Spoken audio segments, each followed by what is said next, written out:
সকাল সকাল বাগানে আসলাম সবজির জন্য। বৃষ্টি আসছে, আবার বৃষ্টি আসতেছে। দেখেন আমার বাগানের অবস্থা, ঝড়ে বৃষ্টিতে সব ভেঙে চলে যাচ্ছে, গাছপালা সব নষ্ট হয়ে যাচ্ছে। আসলাম একটু দেখার জন্য কি অবস্থা, সব কিছু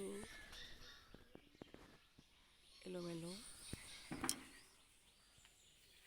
তারপরে দেখি কি করা যায়। এখানে সবজি নিব আজকে, শাক তুলব।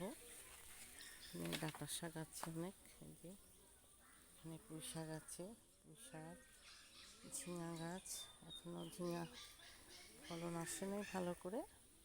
এখানে আছে ঢেঁড়স গাছ, এই যে এখানে আছে ঢেঁড়স গাছ, ঢেঁড়স হয়েছে, বরবটি হয়েছে, এই যে বরবটি গাছ,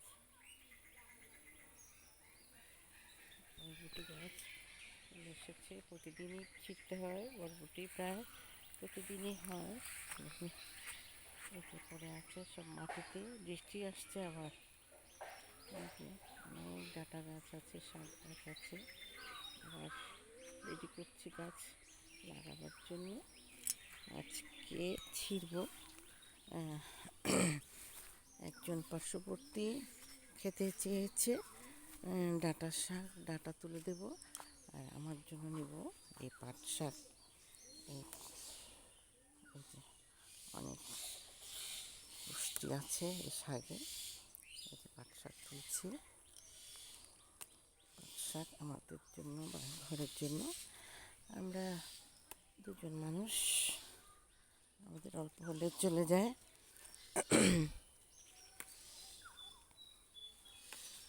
ছিটছি পাট শাক। পাট শাক সম্পূর্ণ গোড়ার থেকে তুলি না, ওই আগাগুলো ভেঙে রাখি, আবার সেখান থেকে ডালপালা হয়, আবার নতুন করে ডালপালা গজায়। একবার লাগালে হয়ে যায়, বেশি লাগে না। কিছু শাক গাছ থাকলে হয় পাট শাক। এভাবে কেটে কেটে, ডাঁটাও তাই, কেটে কেটে দিলে, সম্পূর্ণ গোড়া না তুলে কেটে কেটে দিলে সুন্দর। আবার ওখান থেকে পাতা উঠে ডাঁটা হয়, নতুন করে আবার লাগাতে হয় না। এভাবে 12 মাস খাওয়া যায়। তবে পাট শাক তো 12 মাস থাকে না, কিন্তু ডাঁটা শাকটা থাকে। একটু যত্ন করলে, কেটে কেটে কেটে কেটে নিলে সুন্দর হয়। বৃষ্টি আসছে, তাই বেশিক্ষণ তার থাকা যাবে না, বাগানে চলে যেতে হবে।